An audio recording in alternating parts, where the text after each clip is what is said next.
আপনি জীবনে সবকিছু করতে পারবেন ভাই, কিন্তু এই স্বামী নামক যে মানুষটা আছে তারে কখনো মানুষ করতে পারবেন না। আপনার মন চাইলে আপনি এভারেস্ট জয় করতে পারবেন, কিন্তু এদেরকে কখনো মানুষ করতে পারবেন না। এরা বইয়ের রাগ অভিমান কিছুই বোঝে না, বইয়ের অভিমানের ভাষা বোঝে না। আপনি রাগ করে আছেন, কেন রাগ করে আছেন, কেন ভাত খাননি, কেন কথা বলতেছেন না, এসব তাদের কিছু যায় আসে না।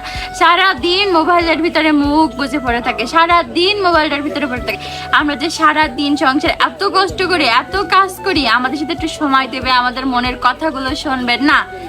যদি বাসায় থাকে সারা দিন মোবাইল চাপবে আর হুকুম করবে, এটা দাও, ওটা দাও, এটা করে দাও, এটা খাইতে মন চাচ্ছে, ওইটা খাইতে মন চাচ্ছে। আর অফিসে থাকলে তো অফিসেই থাকলো, কিন্তু সারাদিন অফিস করে আসে যে বউর একটু সময় দেবে, বউয়ের মনের কথাগুলো শুনবে, এইটা কখনো করবেন, এটা কখনো শুনবে না। আপনি সব কিছু করতে পারবেন, জীবনে সব কিছু যা মন চায় সেটা করতে পারবেন, কিন্তু এই স্বামী নামক জড় পদার্থটারে কখনো মানুষ করতে পারবেন না। এরা যেমন তেমনই থাকবে, এরকমই থেকে যাবে সব সময়।